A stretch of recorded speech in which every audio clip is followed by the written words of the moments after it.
Hello everyone, कैसे हैं आप सब। आई होप आप सब अच्छे होंगे और आपकी तैयारी भी अच्छी चल रही होगी। आज हमारी कंप्यूटर एंड आईटी की थर्ड क्लास है। इसमें जो हमारा पहला टॉपिक है थर्ड क्लास का, वह है इनपुट डिवाइस।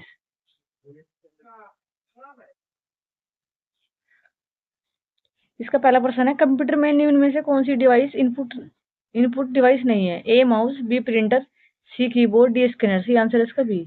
कंप्यूटर के input device keyboard, mouse, joystick, प्रकार से pen, scanner, barcode reader, mark reader, digital camera, mark speech recognition system आदि।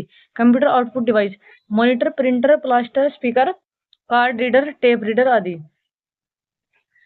अगला प्रश्न है, कंप्यूटर प्रणाली में इनमें से क्या इनपुट डिवाइस का उदाहरण नहीं है। A keyboard, B printer, C scanner, D mouse. Answer इसका B printer.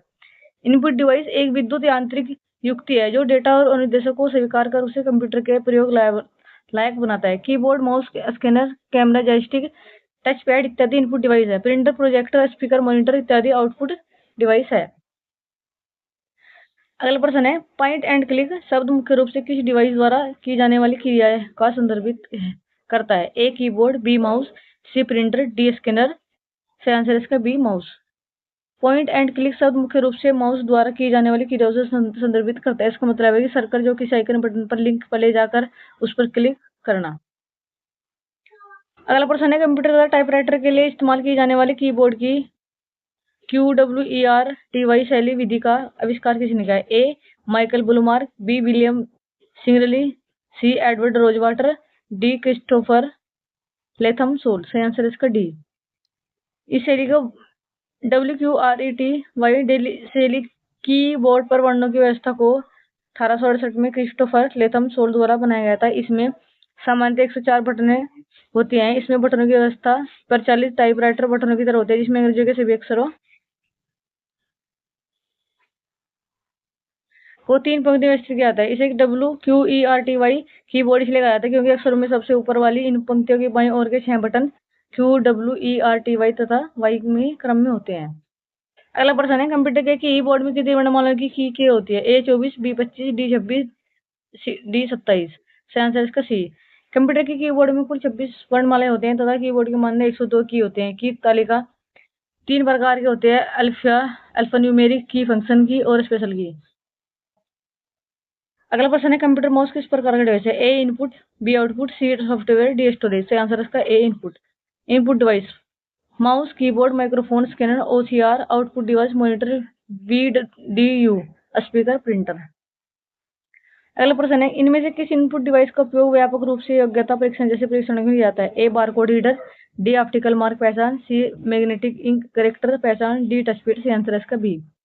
Optical mark reader एक इनपुट डिवाइस है। इसका इस्तेमाल उन जानकारी को लेने के लिए किया जाता है जिन्हें हम किसी मार्ग निशान के द्वारा पेज पर डालते हैं। इसका उपयोग प्राय प्रत्येक प्रश्न की उत्तर पुस्तिकों की जांच के लिए किया जाता है। अगला प्रश्न है, बैंकों में चेकों को संसाधित करने के लिए बैंक निम्नलिखित में कौन सी निम्नलिखित तकनीकी का प्रयोग करते हैं। A OCR, B MICR, C OMR, D cells का। सही आंसर है इसका B. MICR magnetic ink character recognition का संक्षिप्त रूप है। इसका उपयोग बैंकों में चेक किए जाने मैग्नेटिक इनकोडिंग संख्याओं की पहचान के लिए किया जाता है। अगला प्रश्न है, इनमें से कौन सा कार्य परिचालक माइक्रोफोन उपकरण द्वारा संपन्न होता है। ए ध्वनि तरंगों को विद्युत से केंद्र में परिवर्तन करना, बी कंप्यूटर स्क्रीन का रेखाओं की आकृति बनाना है, सी ए कागज पर छपे या लिखे गए अल्फा न्यूमेरिक वर्णों का पता लगाता है, डी बार कोड को पढ़ता है और उन्हें विद्युत पल्स में परिवर्तन करता है। ए माइक्रोफोन में एक इनपुट डिवाइस है जिसे एमिल बर्निलर ने 1877 में विकसित किया था। इसका प्रयोग ध्वनि तरंगों को विद्युत सिग्नल में परिवर्तन करने में किया जाता है। अगला प्रश्न है, निम्न में से कौन सा कथन गलत है। ए कीबोर्ड सिस्टम यूनिट का एक हिस्सा है, बी संसाधन रिसोर्स किसी भी कंप्यूटर घटक को संदर्भित करता है जो एक कार्य करने के लिए आवश्यक है, सी कैप्स लॉक टॉगल कुंजी एक उदाहरण है, डी सर्टल और शिफ्ट मॉडिफाइडर कुंजी है, डी उपयुक्त में से कोई नहीं। सही आंसर इसका ए। कीबोर्ड सिस्टम यूनिट का एक हिस्सा नहीं है, इसलिए विकल्प ए का कथन गलत है। कीबोर्ड एक इनपुट डिवाइस है जिसका उपयोग कंप्यूटर में डेटा और कमांड डालने के लिए जाता है। यह सिस्टम यूनिट का हिस्सा नहीं, सिस्टम यूनिट कंप्यूटर का मुख्य भाग होता है। यह सभी गणनाओं और डेटा प्रोसेसिंग को संभालता है। अगला प्रश्न है, संक्षिप्त नाम यूसीबी का पूरा नाम। A universal system board, B universal serial bus, C unified storage bus, D user system backup. सही आंसर इसका बी। यूएसबी का पूर्ण रूप है यूनिवर्सल सीरियस बम। यह एक मानक संचार इंटरफेस है जिसका उपयोग कंप्यूटर यह एक मानक संचार इंटरफेस है जिसका उपयोग कंप्यूटर और अन्य इलेक्ट्रॉनिक उपकरणों को जोड़ने में किया जाता है। यूएसबी का उपयोग डेटा ट्रांसफर, पावर सप्लाई और विभिन्न प्रकार के हार्डवेयर उपकरणों जैसे keyboard, mouse, printer, pen drive, mobile charger आदि को कनेक्ट करने के लिए किया जाता है। अगला टॉपिक है हमारा आउटपुट डिवाइस। लेजर प्रिंटर तकनीक में पीसीआर निम्नलिखित किसे संदर्भित करता है? A primary charge roller, B photo conducting roller, C process control roller, D printer control register. E उपयुक्त में से कोई नहीं। सही आंसर इसका A primary charge roller. Laser printer के टोनर वर्कपीस के अंदर एक महत्वपूर्ण घटक है जो ऑर्गेनिक फोटो कंडक्टर ड्रम पर समान रूप से विद्युत आवेश लगाती है। यह प्रिंटर फटकर के पहले ड्रम को चार्ज करती है और पिछले प्रिंट से बचे चार्ज को हटाकर अगले प्रिंट के लिए तैयार करता है। यह आमतौर पर एक धातु के कोर और सुचालक रबड़ से बनना होता है। अगला प्रश्न, समांतर पोर्ट में कितने बिट डेटा भेजा जाता है? ए 4, बी 2, सी 1, डी 8। सही आंसर है इसका डी। समांतर पोर्ट एक बार में 8 बीट 1 बाइट डेटा संचारित करते हैं। समांतर में 8 डेटा लाइन को उपयोग करते हैं। समांतर पोर्ट आमतौर पर स्कैनर या प्रिंटर को जोड़ने के लिए उपयोग किए जाते हैं। यह एक ही समय पर कई बिट भेजता है क्योंकि यह समांतर संचार का उपयोग करता है। सीरियल पोर्ट की तुलना में इसकी डेटा ट्रांसफर स्पीड बहुत अधिक है। अगला प्रश्न है, निम्न में से कौन सी सीआरटी का पूर्ण रूप है? A circuit ray transmission, B cathode ray transmission, C circuit ray tube, D cathode ray tube. सही आंसर है इसका डी। कैथोड रे ट्यूब एक डिस्प्ले स्क्रीन है जो वीडियो सिग्नल के रूप में छवि का निर्माण करती है। एक प्रकार की वैक्यूम ट्यूब है जिसमें इलेक्ट्रॉन गन के माध्यम से इलेक्ट्रॉनिक बीमा फास्फोरेंस सतह पर टकराते हैं। सीटीआर की कार्यप्रणाली इलेक्ट्रॉन पुंजों की गति पर निर्भर करती है। अगला प्रश्न है, cathode ray tube computer monitor से चुंबकत्व को हटाने में इस्तेमाल की जाने वाली प्रक्रिया को कहा जाता है? ए डेवॉन, बी डोप, सी डिगोस, डी बाउंस। सही आंसर है इसका सी। कैथोड रे कंप्यूटर मॉनिटर से वन डिस्ट बेस को दूर करने हेतु चुंबक को हटाने के लिए उपयोग की जाने वाली प्रक्रिया को डिगोस कहते हैं। अगला प्रश्न है, विंडोज साउंड फाइल का एक्सटेंशन क्या होता है? ए .wav.sit, .wpd, डी .dif। सही आंसर इसका ए। विंडोज साउंड फाइल का एक्सटेंशन .wav होता है जिसका उपयोग पीसी पर ऑडियो को संग्रहित करने के लिए किया जाता है। .wap को वेव फॉर्म ऑडियो फाइल भी कहते हैं। अगला प्रश्न है, प्रिंटिंग के संबंध में निम्नलिखित में से कौन सा उपकरण कागज को धनात्मक आवेश देता है? A photoreceptor, B fuser unit, C corona wire, D toner cartridge. सही आंसर है इसका सी। कोरोना वायर एक पतला धातु का तार होता है जिसका उपयोग इलेक्ट्रोस्टैटिक डिवाइडर में किया जाता है। यह मुख्य रूप से उच्च वोल्टेज पर काम करता है। जब कोरोना वायर पर बहुत अधिक वोल्टेज दिया जाता है तो उसके आसपास की हवा आयनाइड हो जाती है। इस प्रक्रिया को कोरोना डिस्चार्ज कहते हैं। इसका उपयोग laser printer, Xerox machine, air purifier आदि में किया जाता है। अगला प्रश्न है, कौन सा कंप्यूटर पेरिफेरल आपको भौतिक छवि या दस्तावेज की प्रतिलिपि बनाने और उसे डिजिटल छवि के रूप में कंप्यूटर पर सहेजने की सुविधा प्रदान करता है? ए मॉडेम, बी प्रिंटर, सी स्कैनर, डी यूएसबी ड्राइवर। सही आंसर इसका सी। स्कैनर एक कंप्यूटर पेरिफेरल है जो भौतिक छवि या दस्तावेज को प्रतिलिपित बनाने और उसे डिजिटल छवि के रूप में अपने कंप्यूटर पर सहेजने की सुविधा प्रदान करता है। अगला प्रश्न है, किस प्रकार का डिवाइस डिजिटल सिग्नल को किसी ऐसे रूप में रूपांतरित करता है जो उपयोगकर्ता के लिए सुगम होता है? A storage device, B keyboard, C input device, D output device. सही आंसर है इसका सी इनपुट डिवाइस। इसका आंसर है D output device. Output device digital signal को किसी ऐसे रूप में रूपांतरित करता है जो उपयोगकर्ता के लिए सुगम होता है। मॉनिटर, प्रिंटर, स्पीकर आदि आउटपुट डिवाइस के उदाहरण हैं। अगला प्रश्न है, हार्ड कॉपी प्रदान करने के लिए किस उपकरण का उपयोग किया जाता है? A computer, B screen, C printer, D CPU. सही आंसर इसका सी। प्रिंटर वह उपकरण है जिसका उपयोग डिजिटल दस्तावेज, इमेज और अन्य सामग्री को हार्ड कॉपी के रूप में प्रिंट करने के लिए किया जाता है। यह आपको कंप्यूटर से कनेक्ट होता है और दिए गए इनपुट के अनुसार पेपर पर आउटपुट प्रदान करता है। यह आउटपुट डिवाइस है। अगला प्रश्न है, दृश्य रूप से जानकारी देने के लिए कौन सी आउटपुट डिवाइस आवश्यक है? A speaker, B monitor, C plotter, D printer. C answer इसका बी मॉनिटर।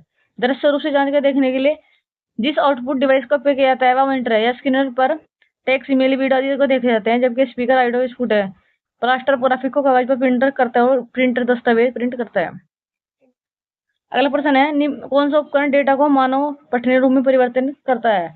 ए output device, B central processing unit, D memory, C memory, D input device. Answer इसका ए। आउटपुट डिवाइस कंप्यूटर द्वारा process किए गए data को मानवीय पठनीय रूप से परिवर्तन करता है। उदाहरण के लिए मॉनिटर, प्रिंटर और स्पीकर आदि। हमारा अगला टॉपिक है इंटरनेट प्रोटोकॉल, आईपी एड्रेस।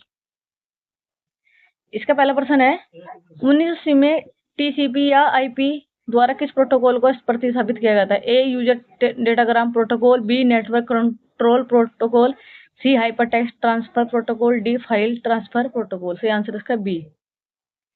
1 जनवरी 1983 और 1980 के दशक की शुरुआत में विकास को ARPANET ने पुराने नेटवर्क कंट्रोल प्रोटोकॉल को हटाकर टीसीपी या आईपी को आधिकारिक तौर पर अपनाया। एनसीपी इंटरनेट के ARPANET के लिए उपयोग किए जाने वाले मूल प्रोटोकॉल थे, लेकिन यह इंटरवर्किंग विभिन्न नेटवर्क को जोड़ने के लिए सक्षम नहीं, इसलिए टीसीपी आईपी द्वारा से बदल दिया गया था। अगला प्रश्न है, आरटीएसपी का पूर्ण रूप क्या है? A remote transfer streaming protocol, B real time service protocol, C real time streaming protocol, D real time system protocol. सही आंसर इसका सी। आरटीसीपी का पूरा नाम है रियल टाइम स्ट्रीमिंग प्रोटोकॉल। यह एक application layer network control protocol है जिसे संचार प्रणाली माध्यम से कवर नियंत्रित किया जाता है। उदाहरण CCTV cameras, IP cameras, live TV streaming आदि। अगला प्रश्न है, निम्न में से कौन सी वैध IPv4 एड्रेस है? ए 256.100.50.25, बी 192.168.1.300, सी 192.168.1.299, डी 192.168.1.1। सही आंसर इसका डी। IPv4 एड्रेस एक यूनिक न्यूमेरिकल एड्रेस होता है जो इंटरनेट या लोकल नेटवर्क पर कनेक्टिंग डिवाइस जैसे कंप्यूटर, स्मार्टफोन, राउटर आदि का आसान किया जाता है। यह एड्रेस डिवाइसों को एक दूसरे के साथ कम्युनिकेट करने की मदद करता है। IPv4 एड्रेस 32 बिट नंबर है जो 4 डाटा सेपरेटेड ऑक्टेट्स के रूप में दिखाता है। प्रत्येक ऑक्टेट 0 से 255 तक की वैल्यू ले सकता है। उदाहरण 192.168.111.1.1।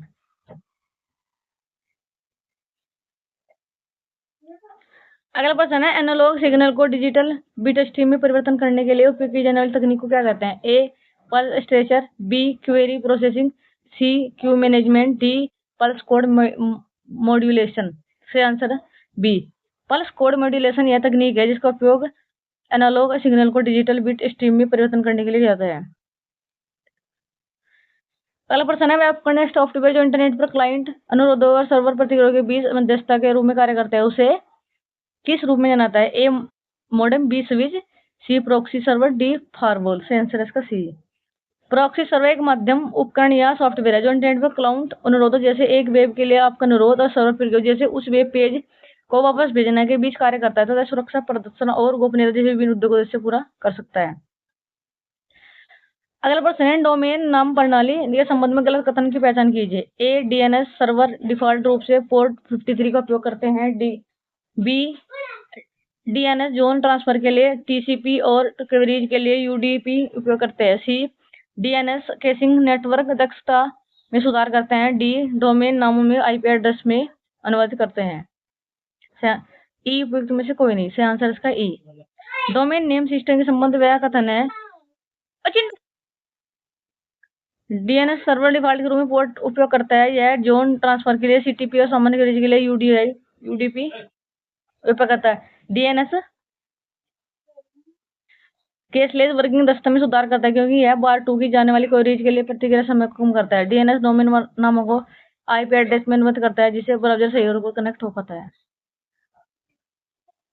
अगला प्रश्न है, एमएसी एड्रेस के बारे में नहीं लिखे थे कौन सा कथन सही है? ए यह एक पासवर्ड है जिसका उपयोग वाईफाई नेटवर्क को सुरक्षित करने के लिए किया जाता है।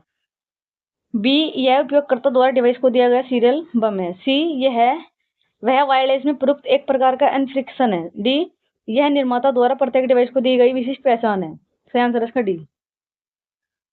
एमएसी में मीडिया एक्सेस कंट्रोल का पता एक विशिष्ट पहचान करता होता है जो प्रत्येक सक्रिय नेटवर्क डिवाइस को दिया जाता है, जिसमें नेटवर्क इंटरफेस कार्ड होता है। यह 12 अक्षरों का होता है, जिसमें अंक 9 और अक्षर AF से अंक 0 से 9 और अक्षर A से F तक होता है। डिवाइस के निर्माता के आधार पर से विभिन्न संकेतों में दर्शाया जाता है।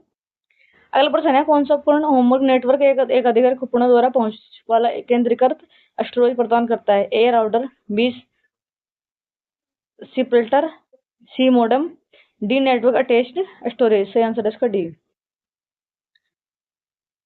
नेटवर्क अटैच्ड स्टोरेज एक समर्पित स्टोरेज डिवाइस है जो सीधे नेटवर्क से जुड़ा होता है। ए सेंट्रलाइजेशन स्टोर, एनएसी डिवाइस में एक या अधिक हार्ड डिस्क डिवाइड या सॉलिड स्टेट डिवाइस होते हैं जो सभी डेटा को एक स्थान पर संग्रहित करते हैं। एक्सेस बाई मल्टीपल डिवाइस, यह नेटवर्क के कनेक्टेड होता है जिसके घरों में नेटवर्क में मौजूद कई डिवाइस जैसे कंप्यूटर, स्मार्टफोन, स्मार्ट टीवी एक स्टोरेज पर किया जाता है। फाइलों को एक्सेस, सेव और शेयर कर सकते हैं।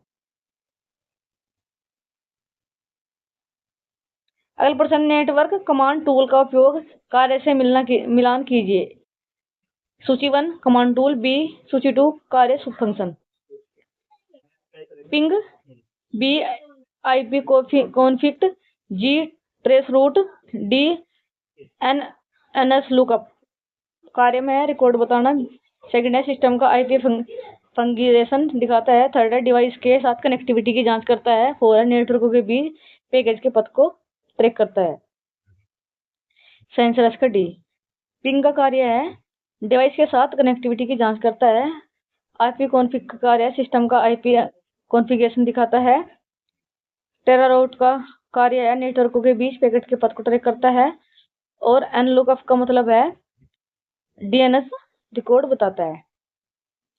अगला प्रश्न है, कौन सी आईपी एड्रेस रेंज स्वचालित निजी आईपी एड्रेसिंग को इंगित करता है? ए 172.16.x.x, फिर है बी 10.x.x.x, सी है 190.168.x.x, डी 169.254.x.x. ऐसा आंसर है इसका डी। APIPA व्यवस्था है जिसमें अब जब किसी कंप्यूटर डिवाइस को DHCP सर्वर से आईपी नहीं मिलता तब सिस्टम अपने आप एक आईपी एड्रेस असाइन कर लेता है। यह स्वचालित आईपी एड्रेस हमेशा 169.254.0.0 से 169.254.255.255 की रेंज में है। तो यह 169.254.xx आईपी एड्रेस रेंज स्वचालित निजी एड्रेसिंग को इंगित करता है। अगला प्रश्न है, इंफ्रारेड डेटा एसोसिएशन संचार के लिए निम्नलिखित में से क्या आवश्यक है? A mesh network, B line of sight, C NFC tag, D bluetooth pairing. सही आंसर इसका बी। IRDA तकनीकी में डेटा को इंटरफेट किरणों के माध्यम से भेजा है। इंटरफेट डेटा एसोसिएशन संचार के लिए लाइन ऑफ साइट की आवश्यकता होती है अर्थात दोनों डिवाइस के बीच कोई भी बाधा नहीं कर सकता। अगला प्रश्न है, निम्न में से कौन सा प्रोटोकॉल डेटा लिंक लेयर पर संचालित होता है? ए टीसीपी, बी डीएनएस, सी आईपी, डी पीपीपी। सही आंसर इसका डी। डेटा लिंक लेयर 2 पर विभिन्न प्रोटोकॉल संचालित होता है जिनमें सबसे प्रमुख इथरनेट है। इसके अलावा पीपीपी और wifi protocol data link layer पर संचालित होता है। दो नेटवर्क नोड्स के बीच सीधे कनेक्शन के लिए पॉइंट टू पॉइंट प्रोटोकॉल का उपयोग होता है। अगला प्रश्न है, प्रॉक्सी सर्वर को और किस नाम से जाना जाता है? ए गेटवे, मीडिएटर, फायरवॉल, सी राउटर। से आंसर इसका ए। प्रॉक्सी सर्वर यूजर और इंटरनेट के बीच ब्रिज मध्यस्थता की तरह काम करता है। यह एप्लीकेशन लेयर पर काम करता है, इसलिए इसे एप्लीकेशन लेवल गेटवे कहा जाता है। प्रॉक्सी सर्वर के मुख्य कार्य है सुरक्षा बढ़ाना, आईपी एड्रेस छुपाना, ब्लॉक्ड वेबसाइट को कंट्रोल करना। अगला प्रश्न है, निम्न में से कौन सा स्थानीय क्षेत्र नेटवर्क मानक CSMA या CD एक्सेस विधि का उपयोग करता है? ए 8802/6, फिर है बी 88204, सी है 8802/5, फिर है डी 8802/3। से आंसर है इसका डी। CSMA या CDS, carrier sense multiple access with collision detection access विधि इथरनेट में उपयोग होती है। IEEE 8802/6 इथरनेट CSMA या CD। IEEE 8802/4 token bus. IEEE 8802/5 token ring. फिर है IEEE 8802/3 MAN metropolitan area network. अगला प्रश्न है एड्रेस बिट्स डैश बिट्स लंबे होते हैं जबकि IPv4 एड्रेस बिट्स कितने लंबे होते हैं? A 128 64, B 64 32, C 64 16, D 128 32। से आंसर इसका D। IP एड्रेस 128 बिट्स लंबे होते हैं जबकि IPv4 एड्रेस 32 बिट होते हैं। IPv6 का लंबा एड्रेस स्पेस इंटरनेट से जुड़े डिवाइसों की बढ़ती संख्या के लिए पर्याप्त एड्रेस की उपलब्धता सुनिश्चित करता है जो IPv4 के सीमित एड्रेस स्पेस की समस्या को हल करता है। अगला प्रश्न है प्रॉक्सी सर्वर का प्राथमिक कार्य क्या है? A उपयोगकर्ता इंटरनेट के बीच प्रवेश द्वार के रूप में कार्य करना है। B सभी संवेदनशील उपयोगकर्ता डेटा को एनक्रिप्ट और सुरक्षित करना है। C सिस्टम में मेलवेयर का पता लगाना और हटाना है। D नियमित सिस्टम बैकअप बनाना और प्रबंध करना है। सही आंसर इसका A। एक प्रॉक्सी सर्वर कंप्यूटर और इंटरनेट के बीच एक मध्यस्थ की तरह काम करता है। जब इंटरनेट किसी वेबसाइट को खोलता है तो अनुरोध सीधे उसकी वेबसाइट पर जाने की बजाय पहले प्रॉक्सी सर्वर के पास जाता है। प्रॉक्सी सर्वर फिर उस अनुरोध की वेबसाइट तक पहुंचता है और वहां की जानकारी लेकर वापस आता है। मुख्य कार्य गोपनीयता, सुरक्षा, कंटेंट फिल्टरिंग और गतिविधियां। अगला प्रश्न है इंटरनेट का स्टैंडर्ड प्रोटोकॉल क्या है? A TCP/IP, Java, HTML, D flash. सही आंसर इसका A। इंटरनेट का स्टैंडर्ड प्रोटोकॉल TCP या IP है। TCP/IP का प्रोनाउन ट्रांसमिशन कंट्रोल प्रोटोकॉल एवं इंटरनेट प्रोटोकॉल। HTML का pronoun hyper text markup language. इसका प्रयोग वेबसाइट बनाने में किया जाता है। अगला प्रश्न है इंटरनेट पर कंप्यूटर की पहचान किस प्रकार निश्चित होती है? A IP address, B email address, C street address, D user ID। से आंसर इसका A। IP एड्रेस नेटवर्क पर प्रत्येक कंप्यूटर का एक यूनिक न्यूमेरिकल एड्रेस होता है। यह डेटा पैकेट के सक्षम करता है जो एक इस विशिष्ट प्राप्तकर्ता को संबंधित करता है। IP एड्रेस 4 भागों में बटा होता है जो डॉट से अलग होता है। अगला प्रश्न है IP कंप्यूटर में प्रयोग लाई जाने वाली शब्दावली है जिसका पूर्ण रूप है इंटरनल प्रोटोकॉल, B है इंटरनेट प्रोटोकॉल, C है इंटरनेशनल प्रोटोकॉल, D है इंटरनेट प्रोटोकॉल। सही आंसर इसका B। IP internet protocol, NIC network interface card, ISDN integrated server digital network, URL uniform resource locator. अगला प्रश्न नियमों का एक स्थापित समूह है जो यह निर्धारित करता है कि एक ही संजाल नेटवर्क में विभिन्न उपकरणों के बीच डेटा को किस प्रकार प्रसारित किया जाता है। अनिवार्य रूप से यह संयोजित उपकरण को आपस में संचरण करने देता है भले ही उनकी अंतरिक्ष प्रक्रिया संचारण या विकल्प डिजाइन में कोई अंतर हो। A network software, B network protocol, C network media, D network operating system. से आंसर इसका B। नेटवर्क प्रोटोकॉल स्थापित नियमों का सेट है जो यह निर्धारित करता है कि एक ही नेटवर्क में विभिन्न उपकरणों के बीच डेटा कैसे प्रसारित किया जाता है। अगला प्रश्न है TCP का पूर्ण स्वरूप क्या है? A transmission career package, D terminal control protocol, C transmission control protocol, D transport control protocol. सही आंसर इसका C। CTP का पूर्ण रूप है ट्रांसमिशन कंट्रोल प्रोटोकॉल जो इंटरनेट पर डेटा के विश्वसनीय और क्रमबद्ध आदान प्रदान को सुनिश्चित करने वाला एक मुख्य प्रोटोकॉल है जो डेटा को पैकेज में तोड़कर भेजता है और गंतव्य तक पहुंचने में सही क्रम में व्यवस्थित करता है। इंटरनेट में प्रोसेस टू प्रोसेस संचार के लिए निम्न में से कौन से प्रोटोकॉल प्रयोग होते हैं?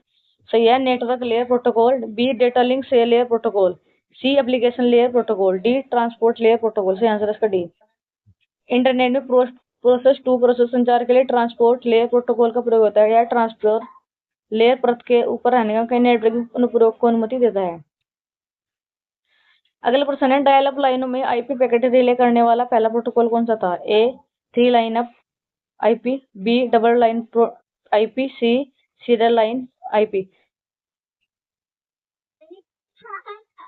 फिर है D 4 लाइन IP। सही आंसर है इसका C। Serial line IP feed एक सरल प्रोटोकॉल था जिसका उपयोग 1980 के दशक में डायल अप कनेक्शन पर IP पैकेट के लिए किया जाता है। हालांकि यह केवल IP पैकेट को संभालता था और इसमें एरर डिटेक्शन जैसी सुविधाएं नहीं थी, इसलिए बाद में से PPT point two point protocol द्वारा प्रतिस्थापित किया गया था। अगला प्रश्न है प्रोटोकॉल का एक स्टैटिक सेट कौन सा होता है? A CTP IP, B ARPANET, C network, D WAN। से आंसर इसका A। Transmission control protocol internet protocol पर एक स्तरीय लेयर प्रोटोकॉल सेट है जो इंटरनेट और अन्य नेटवर्क पर डेटा ट्रांसमिशन को सक्षम बनाता है। यह प्रोटोकॉल सेट 4 लेयर में संगठित है। Application transport internet link layer करता है। प्रत्येक लेयर विशिष्ट नेटवर्क फंक्शन को संभालते हुए डेटा संचार को प्रभावित और विश्वसनीय बनाती है। अगला प्रश्न है, इनमें से कौन से कथन ICPM internet control message protocol के संबंध में मान्यता नहीं हो सकती? A time exceed type 11, B incorrect path type 6, C a redirector message type 5, C the destination unreachable type 3। सही आंसर इसका बी। इंटरनेट कंट्रोल मैसेज एक महत्वपूर्ण प्रोटोकॉल जो इंटरनेट प्रोटोकॉल आईपी नेटवर्क में त्रुटि और नियंत्रण संदेशों को प्रसारित करने के लिए उपयोग जाता है। दिए गए में इंटरकनेक्ट पाथ टाइप 6 आईसीएमए संदेश एक प्रकार मान्य नहीं है। आईसीपीएम संदेशों के प्रकार में 0 से 18 तक होते हैं। टाइप 6 एक आरक्षित प्रकार है और इसका उपयोग किसी भी टाइप आईसीएमए संदेश के लिए किया जाता है। अगला प्रश्न है, इनमें से कौन सा सुरक्षित नेटवर्क प्रोटोकॉल का उदाहरण है? ए एसएसएच, बी एचटीटीपी, सी टेलनेट, डी एफटीपी। सही आंसर इसका ए। एसएसएच का पूरा नाम सिक्योर सेल है। यह एक सुरक्षित नेटवर्क प्रोटोकॉल है जो डेटा को एन्क्रिप्ट करके सुरक्षित रूप से ट्रांसफर करता है। यह रिमोट लॉगिंग और फाइल ट्रांसफर के लिए सुरक्षित होता है। एसएसएच का अपग्रेडिंग रूप है। अगला प्रश्न है, प्रोटोकॉल सूची 1 को उनके डिफॉल्ट पोर्ट नंबर सूची से मिलान कीजिए। ए प्रोटोकॉल, बी है पोर्ट नंबर। प्रोटोकॉल में एचटीटीपी, बी है एचटीटीपीएस, फिर है सी एफटीपी, फिर है डी एसएमटीपी। पोर्ट नंबर है 443, 21, 8, 80 और 25। सही आंसर है इसका D. Protocol port number HTTP का है पोर्ट नंबर 80, एचटीटीपीएस का है 443, एफटीपी का है 21, एसएमटीपी का है 25। अगला प्रश्न है, इंटरनेट प्रोटोकॉल की प्राथमिक भूमिका है क्या है? ए आपस में जुड़े वेब पेज बनाना, बी सुरक्षित संचार लिंक स्थापित करना, सी आईएसपी को डायल अप एक्सेस प्रदान करना, डी पैकेट में जानकारी को विभाजित करना और उन्हें गंतव्य तक पहुंचाना।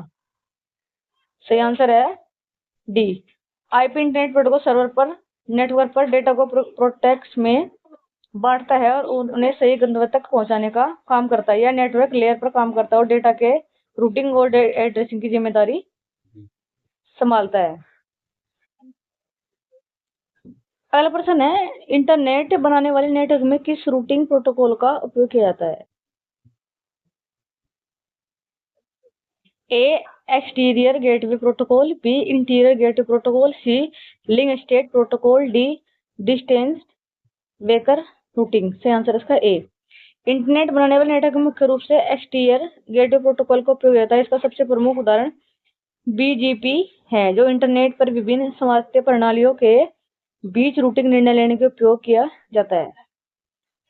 अगला प्रश्न है, आईपी को सबसे कम कॉमन डिनोमिनेटर प्रोटोकॉल क्यों माना जाता है? ए यह सभी अनुप्रयोगों के लिए उच्च गुणवत्ता वाली सेवा की गारंटी देता है, बी यह उन नेटवर्कों से बहुत कम मांग करता है जिन पर यह चलता है, सी यह उपयोग में सबसे जटिल प्रोटोकॉल है, डी यह उच्चतम स्तर की सुरक्षा प्रदान करता है। सही आंसर इसका बी। इंटरनेट प्रोटोकॉल को सबसे कम कॉमन डिनोमिनेटर प्रोटोकॉल इसलिए लगाते हैं क्योंकि यह नेटवर्क पर काम करने के लिए बहुत कम आवश्यकता रखता है। यह न तो डेटा की डिलीवरी की गारंटी देता है, नहीं ऑर्डर क्वालिटी ऑफ सर्विस या सुरक्षा प्रदान करता है। इसका मुख्य कार्य सिर्फ पैकेटिंग को एक जगह से दूसरी जगह भेजना है। अगला प्रश्न है, किस प्रकार का टर्मिनल डेटा को प्रोसेस या स्टोर नहीं करता है? A smart terminal, B intelligent terminal, D C double dumb terminal, D personal terminal. सही आंसर इसका सी। डम टर्मिनल केवल इनपुट और आउटपुट का एक कार्य करता है लेकिन यह स्वयं डेटा को प्रोसेस या स्टोर नहीं करता। इसका यह प्रमुख मुख्य कंप्यूटर या सर्वर पर निर्भर करता है जहां डेटा प्रोसेसिंग किया जाता है। अगला टॉपिक है आईटी गैजेट व उनका अनुप्रयोग। पहला प्रश्न है, ब्लूटूथ तकनीकी के बारे में निम्न कथनों पर विचार कीजिए।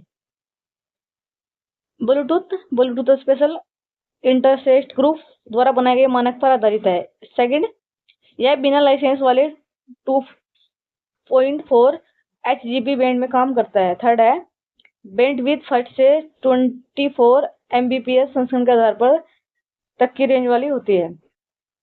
ए second and third, B 1 and 2, C 1 2 3, D 1/3। Answer है इसका C. Bluetooth Bluetooth special internet interest group द्वारा मानकीकृत है। यह 2.4 H G H Z hertz बोलते हैं इसको, 15 सेंड में बिना लाइसेंस के काम करता है और इसकी बैंड भी संस्करण के आधार पर 1 से 24 एमबीपीएस तक है। दूसरे कम दूरी के वाले संचार के लिए विश्वसनीय तकनीक होती है। आईटी उपकरण डिवाइस का मिलना उनकी मूल संचार प्रौद्योगिकी से किया जाता है। ए सूचीबद्ध उपकरण, फिर है सूची 2 प्रौद्योगिकी। A wireless earbuds, B Bluetooth, C smart home hub satellite आधारित सिग्नल, सी जीपीएस ट्रैकर कम दूरी का वायरलेस संचार स्पर्श निकटता, D NFC tag wifi Zigbee Z wave. से आंसर है इसका डी। एक wireless Bluetooth, B smart home hub wifi Zigbee Z wave, C GPS tracker satellite आदि सिग्नल, डी एनएफसी टैग कम दूरी का वायरलेस संचार स्पर्श। अगला प्रश्न है, मेष वाईफाई अभिकथन है सिस्टम पारंपरिक राउटर की तुलना में बेहतर घरेलू कवरेज प्रदान करता है। और मेष वाईफाई एकल नेटवर्क नोड का उपयोग करता है जिससे वाईफाई डेड जोन कम हो जाते हैं। अब देखो इसका ऑप्शन ए। अभिकथन ए और आर कारण दोनों सही है किंतु कारण आर अभिकथन ए की सही व्याख्या नहीं करता। बी अभिकथन ए और कारण आर दोनों सही है, कारण आर अभिकथन ए की सही व्याख्या करता है। सी है अभिकथन ए गलत है और परंतु आर सही है। फिर है डी अभिकथन ए सही है परंतु कारण आर गलत है। सही आंसर इसका डी। अभिकथन ए तो सही है। मेरा मेष वाईफाई सिस्टम वास्तव में पारंपरिक राउटर की तुलना में बहुत बेहतर कवरेज प्रदान करती है। पारंपरिक राउटर की रेंज सीमित होती है और दीवानों या दूरी के कारण घर में कुछ हिस्सों में इंटरनेट नहीं पहुंच पाता। मेष सिस्टम इन हेड जोन को खत्म करने के लिए डिजाइन किया गया। कारण आर गलत है। मेष वाईफाई की सबसे बड़ी विशेषता यह है कि एक नोड का उपयोग नहीं करता बल्कि एक अधिक नोड्स का उपयोग करता है। इसमें एक मुख्य राउटर होता है और उनके साथ कई छोटे सैटेलाइट नोड्स होते हैं जो पूरे घर में फैले होते हैं। ये सभी नोड्स आपस में जुड़कर एक जाल बनाते हैं। अगला प्रश्न है, ईमेल आईडी को बनाना और प्रयोग व संचालन। अगला प्रश्न है, ईमेल प्रोटोकॉल के बारे में निम्नलिखित कौन सा कथन सही है। ए POP3 एक outgoing email protocol, B POP3 एकाधिक क्लाइंटों को एक ही मैक्स बॉल को अभिगम एक्सेस करने की अनुमति, सी SMTP ईमेल भेजने के लिए उत्तरदायी है, डी IMPA ईमेल को डाउनलोड होने के तुरंत बाद सर्वर से हटा देता है। सही आंसर है इसका सी। ईमेल प्रोटोकॉल निम्नलिखित समूह है जो ईमेल भेजने, प्राप्त करने और संग्रहित करने के लिए तरीकों को नियंत्रित करता है।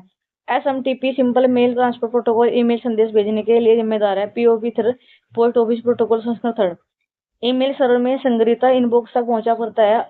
IMPA internet manage access protocol email server पर ईमेल संदेशों तक पहुंचा और उन्हें प्रस्तुत करने की अनुमति देता है। अगला प्रश्न है, निम्नलिखित में से कौन सा 2025 का संदिग्ध ईमेल डोमेन का उदाहरण है। ए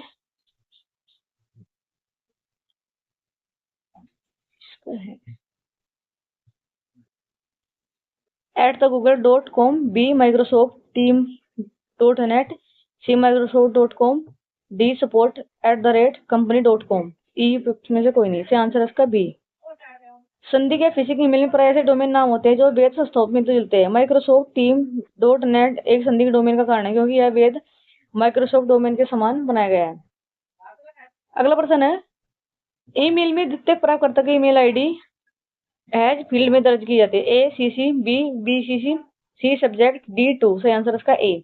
ईमेल भेजते समय अलग अलग फील्ड का उपयोग अलग अलग उद्देश्य के लिए किया जाता है। 2 इसमें मुख्य प्राप्तकर्ता का ईमेल एड्रेस लिया जाता है। यह CC एक कार्बन कॉपी संचय रूप है, इसमें द्वितीयक प्राप्तकर्ता का ईमेल एड्रेस लिखा जाता है। यह BCC एक ब्लाइंड कार्बन कॉपी का संचय रूप है, इसमें एक कॉपी भेजी जाती है लेकिन BCC जोड़े गए व्यक्ति के ईमेल पता अन्य प्राप्तकर्ता को दिखाई नहीं देता है। अगला प्रश्न है, ईमेल क्रिया विक्रेताओं सूची सेकंड का उनके परिणामों सूची सेकंड से मिलाना कीजिए। सूची फर्स्ट है, सूची सेकंड, क्रिया विशेषता और परिणाम। ए है ऑटो रिस्पॉन्डर, 1 का आने वाले ईमेल का स्वचालित रूप से उत्तर देता है। बी है संग्रह, ईमेल को पहले से देखे गए रूप में सेट करता है। सी है पढ़े गए रूप में सिद्ध करता है, ईमेल को बिना डिलीट किए इनबॉक्स से स्टोरेज के लिए जाता है। फिर है डी फिल्टर नियम, मानदंड के आधार पर ईमेल को स्वचालित रूप से फोल्डरों में व्यवस्थित किया जाता है। सही आंसर है इसका सी। सूची फर्स्ट, सूची सेकंड, क्रिया विशेषता परिणाम। ए है ऑटो रिस्पॉन्सर, आने वाले ईमेल का स्वचालित रूप से उत्तर देता है। बी संग्रह, ईमेल को बिना डिलीट किए इनबॉक्स से स्टोरेज के लिए ले जाते हैं। या सी पढ़े के रूप में जीत, ईमेल को पहले से ही देखे गए रूट में सेट करता है। डी फिल्टर नियम, मानदंड के आधार पर ईमेल को संयुक्त रूप से फोल्डर द्वारा व्यवस्थित किया है। अगला प्रश्न है, निम्न में से कौन सा मजबूत ईमेल पासवर्ड का उदाहरण है? A QWERTY, B password 123, C 8@QV hallmarks, X 5 has N, फिर है डॉलर का निशान है, फिर है यूजर बर्थ डेट। से आंसर है इसका सी। यह मौजूद पासवर्ड होता है जिसका अनुमान लगाना है किसी इंसान कंप्यूटर प्रोग्राम के लिए कठिन है। पासवर्ड की विशेषता, विविधता इसमें बड़े अक्षर, अपर कास्ट, छोटे अक्षर, लोअर कास्ट, अंक, नंबर और विशेष वर्ण संबल जैसे हैज, एट में होने चाहिए। लंबाई यह कम से कम 8 से 12 वर्णों का होना चाहिए। अनिश्चित में कोई सामान्य शब्द क्या कीबोर्ड की पैटर्न जैसे क्यूरेस नहीं होना चाहिए। व्यक्ति की जानकारी इसमें ना नाम, तिथि, फोन नंबर आदि नहीं होना चाहिए, इसलिए विकल्प ये सही है। अगला प्रश्न है, रे टर्मिनेंस को किसका श्रेय दिया जाता है? ए सबसे पहला ईमेल भेजने के लिए, बी पहले कंप्यूटर के निर्माण के लिए, सी कैलकुलेटर के आविष्कार के लिए, डी इंटरनेट विकास के लिए। इस आंसर का ए। टर्मिनेंस को ईमेल का जनक आया था। रे टर्मिनेंस एक अमेरिकी कंप्यूटर प्रोग्राम थे जिन्होंने 1971 में अर्पानेंट प्रणाली का पहला नेटवर्क मुक्त ईमेल प्रोग्राम लागू करने का श्रेय दिया था। इन्होंने यूजर्स के नाम को होस्ट कंप्यूटर से अलग अलग करने के लिए @ चिन्ह का उपयोग शुरू में किया था, जो आज ईमेल एड्रेस नाम का मानक है। अगला प्रश्न है, ईमेल प्राप्त करने के लिए कौन सा प्रोटोकॉल उपयोग में आता है? ए SMTP, बी HTTP, सी FTP, डी POP थर्ड। से आंसर है डी।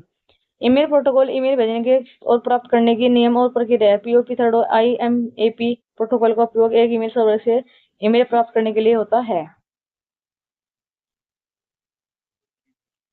अगला प्रश्न है, ईमेल के बारे में निम्नलिखित कथनों को पढ़िए और सही विकल्प चुनिए। ए यूजर नेम और डोमेन नेम @ चिन्ह द्वारा अलग किए जाते हैं। Second, email address case sensitive. A गलत है, सेकंड बी गलत है। बी ए सही है, सेकंड गलत है। सी ए गलत है, दूसरा सही है। डी ए सही भी है, दूसरा भी सही है। सही आंसर इसका बी, ए सही है, दूसरा गलत है। ईमेल में यूजर नेम को डोमेन नेम चिन्ह द्वारा अलग किया जाता है। किसी भी ईमेल एड्रेस में @ चिन्ह के दाहिने ओर का भाग डोमेन नेम में होता है तथा @ चिन्ह को बाईं तरफ का भाग यूजर नेम होता है। उदाहरण के लिए yctbook.email.com एक ईमेल एड्रेस है जहां ytcbook यूजर नेम है और email.com डोमेन नेम है। ईमेल केस संवेदी नहीं होते। सभी अक्षर लोअर केस में होने से ईमेल एड्रेस पढ़ने में आसान होते हैं और इसके अपर या लोअर में किसी भी बिना त्रुटि के डेटा संचार कर सकते हैं। अगला प्रश्न है, मेल प्राप्तकर्ता को दूरस्थ सर्वर से ईमेल पुनः प्राप्ति करने के लिए निम्न में से कौन सी क्रियाविधि प्रदान करता है? A POP server, B database server, C domain server, D SMPT server. से आंसर इसका ए। POP का पूर्ण नाम है पोस्ट ऑफिस प्रोटोकॉल, जो ईमेल प्राप्त करने में सहायक होता है। यह प्रोटोकॉल ईमेल सर्विस से मेल को पुनः प्राप्त करने में सहायक होता है। अगला प्रश्न है, ईमेल कम्युनिकेशन के लिए निम्न में से किस प्रोटोकॉल को उपयोग जाता है? A1 UDP, second SMTP, third POP, 4 IMAP। से ऑप्शन है इसके A 1 2 3, B third 2 third 4, C 1 2 4, D 1 3 4। से आंसर इसका B 3 2 4। ईमेल कम्युनिकेट में SMT POP MAP प्रोटोकॉल का उपयोग है। SMTP का पूरा नाम है सिंपल मेल ट्रांसफर प्रोटोकॉल। इसका मुख्य उद्देश्य सर्वर के माध्यम संचार नियम स्थापित करना है। POP का परिणाम पोस्ट ऑफिस प्रोटोकॉल, जो ईमेल प्राप्त करने में सहायक है। यह प्रोटोकॉल ईमेल सर्वर से मेल को पुनः प्राप्त करने का कार्य करता है। IMAP का पूरा नाम है इंटरनेट मैसेज एक्सेस प्रोटोकॉल। यह एक एप्लीकेशन लेयर प्रोटोकॉल है जिसका उपयोग मेल सर्वर से मेल से रिसीव करने के लिए किया जाता है। अगला प्रश्न है, ईमेल हेडर में निम्न में से कौन सा फील्ड शामिल है? 1 2, सेकंड सेव, फिर CC, फिर है BCC। से आंसर का डी 3 है इसमें।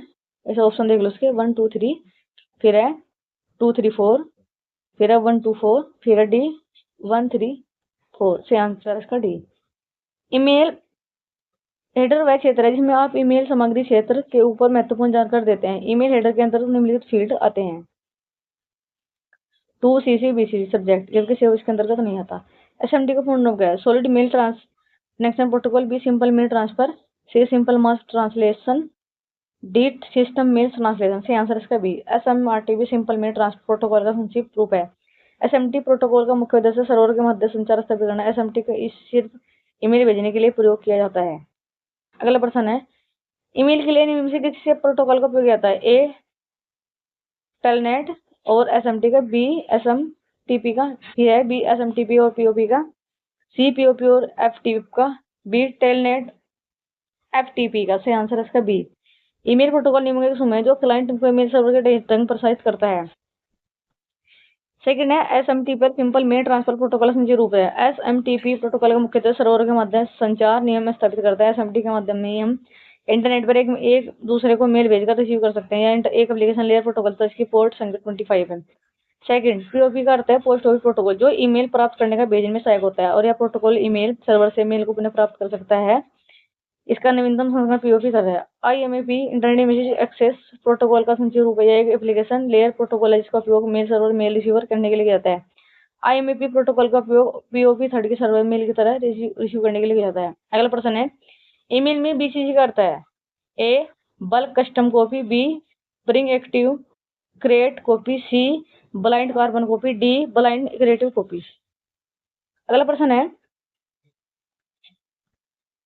ईमेल एड्रेस में निम्न में से किस चिन्ह का उपयोग करके यूजर नेम और डोमेन नेम को अलग किया जाता है? आई हैज, ठीक है, सी वाला, डी वाला। सही आंसर है इसका डी, हैज द रेट का। अगला प्रश्न है, निम्नलिखित में कौन सा विकल्प एक सेवा है जो उपयोगकर्ता को इंटरनेट पर इलेक्ट्रॉनिक मोड में संदेश भेजने की सुविधा प्रदान करता है? A email, B SMS, C speed post, D register port. सही आंसर है इसका ए ईमेल एक सर्विस है जो यूजर को इंटरनेट पर इलेक्ट्रॉनिक मोड में एक सिस्टम है जो से दूसरे सिस्टम में संदेश भेजने की सुविधा प्रदान करता है। अगला प्रश्न, निम्नलिखित कौन सा से फील्ड ईमेल एडर में उपलब्ध है? ए फ्रॉम, टू, सब्जेक्ट, सेव। से आंसर इसका ए 1 2 3 4 तीन है बस इसका। बी में भी है 2 3 एंड 4, सी में है 1 2 4 और 1 2 4, डी में है 1 2 4। इनमें सेम है दोनों। सही आंसर इसका ए। ईमेल हेड में from, to, C B B C और सब्जेक्ट को उपलब्ध है। अगला प्रश्न है, ईमेल एड्रेस के भाग यूजर नेम और डोमेन नेम चिन्ह द्वारा होते हैं। इसमें होते हैं इसके लिए क्या नाम, ए बी सी और डी। किसके होते हैं? डी से। @ ईमेल एड्रेस में यूजर नेम और डोमेन को अलग करने के लिए @ चिन्ह का प्रयोग किया जाता है। अगला प्रश्न है, माइक्रोसॉफ्ट की कौन सी ईमेल सेवा संचालित की जाती है? A Gmail, B Yahoo, C Oxford email, D Outlook. सेंसस का डी। माइक्रोसॉफ्ट द्वारा आउटलुक ईमेल सेवा संचालित की जाती है। माइक्रोसॉफ्ट आउटलुक माइक्रोसॉफ्ट का एक व्यक्तिगत सूचना प्रबंध सॉफ्टवेयर सिस्टम है। इसका उपयोग मुख्य रूप से व्यवसायों के लिए एक ईमेल क्लाइंट के रूप में लोकप्रिय होने के बावजूद आउटलुक में कैलेंडरिंग, कार्य प्रबंध, संपर्क प्रबंध, नोट टोकिंग, जर्नल लॉगिंग और वेब ब्राउजर जैसे कार्य में शामिल है। अगला प्रश्न है, किसी उपयोगकर्ता को भेजे गए ईमेल उसके कहाँ जाते हैं? ए सेंड फोल्डर में, बी कैलेंडर में, सी कंटेंट लिस्ट में, डी इनबॉक्स में। से आंसर इसका डी। जब कोई ईमेल भेजा जाता है तो वह प्राप्तकर्ता के इनबॉक्स में पहुंच जाता है। इनबॉक्स वह फोल्डर होता है जहां उपयोगकर्ता को प्राप्त होने वाले सभी नए ईमेल आते हैं। सेंड फोल्डर का स्थान होता है जहां प्रेषक द्वारा भेजे गए ईमेल संग्रहित किए जाते हैं। अगला प्रश्न है, कौन सा प्रोटोकॉल एक सुनिश्चित करता है कि ट्रांसमिशन के दौरान ईमेल इनक्रिप्ट है? ए टीएलएस के साथ एसएमटीपी, फिर है एसएमटीपी, फिर सी है POP3, फिर है डी एफटीपी। सही आंसर इसका ए। जब टीएलसी ट्रांसपोर्ट लॉयल सिक्योरिटी का उपयोग किया एसएमटी के रहता है तो यह ईमेल ट्रांसमिशन के एनक्रिप्ट करता है जिसे डेटा को सुरक्षित करके भेज देते हैं। SMT simple mail transfer protocol को ईमेल के उपयोग के लिए किया जाता है लेकिन यह अपने मूल रूप में सुरक्षित नहीं है। अगला प्रश्न है, नेटवर्क में ईमेल सर्वर में से ईमेल पुनः प्राप्त करने के लिए किस प्रोटोकॉल का उपयोग किया जाता है? ए एफटीपी का, बी एसएनएमपी का, सी पीओपी थर्ड का, डी एसएमटीपी का। सही आंसर है इसका सी। नेटवर्क में ईमेल सर्वर से ईमेल पुनः प्राप्त करने के लिए POP post office protocol variation third protocol का उपयोग होता है। पीओपी थर्ड यूजर को मेल सर्वर से ईमेल को डाउनलोड करने स्थान रूप से स्टोर करने की अनुमति देता है, जबकि एसएमटीपी का ईमेल भेजने फॉरवर्ड करने के लिए उपयोग किया जाता है। अगला प्रश्न है, जब मेल सर्वर अन्य मेल सर्वर को मेल भेजता है तो वह क्या बन जाता है? ए पीयर, बी क्लाइंट है, client SMTP, C SMT server, D master. सी आंसर इसका बी। एसएमटीपी के अंदर जब एक मेल सर्वर द्वारा मेल सर्वर को भेजा जाता है तो वह भेजने वाला सर्वर एसएमटी क्लाइंट के रूप में कार्य करता है। इसी समय प्राप्त करने वाले सर्वर एसएमटी सर्वर के रूप में इस प्रकार सर्वर मेल के रूप में कार्य करता है।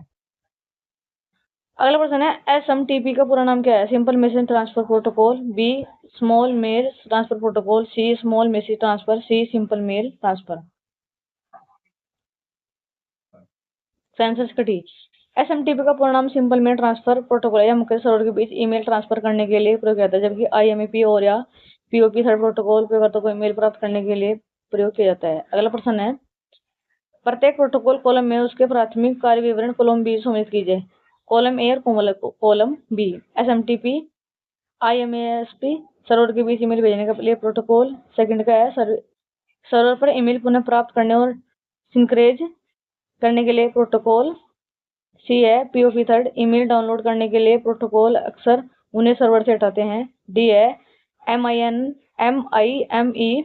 मल्टीमीडिया ईमेल सर्विस को फॉर्मेट करने के लिए मानक। सही आंसर है इसका सी।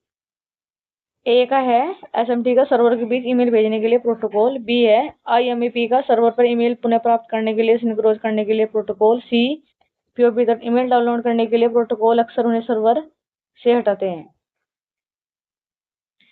फिर डी MIM मल्टीमीडिया ईमेल संदेशों को फॉर्मेट करने के लिए मानक।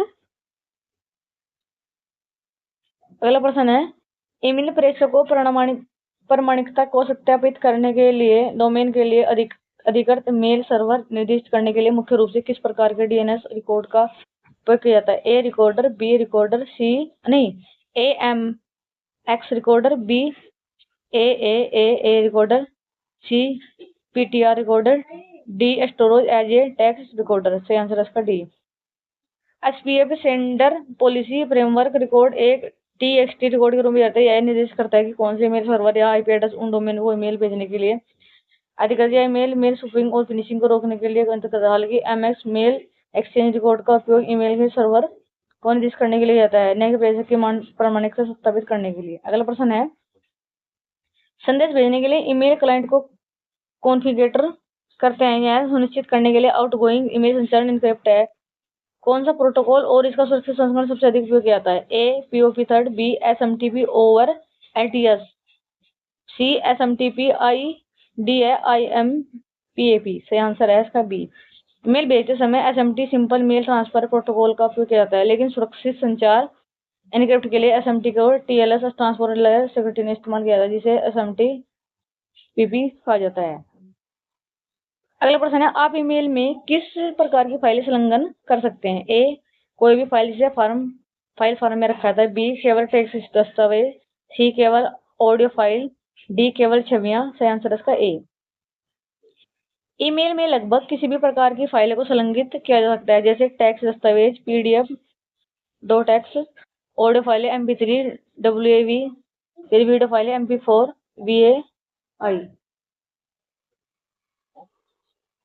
छवियों JPG NPG PNG आदि, फिर जिप फाइलें जिप रेर, प्रेजेंटेशन फाइलें PPT।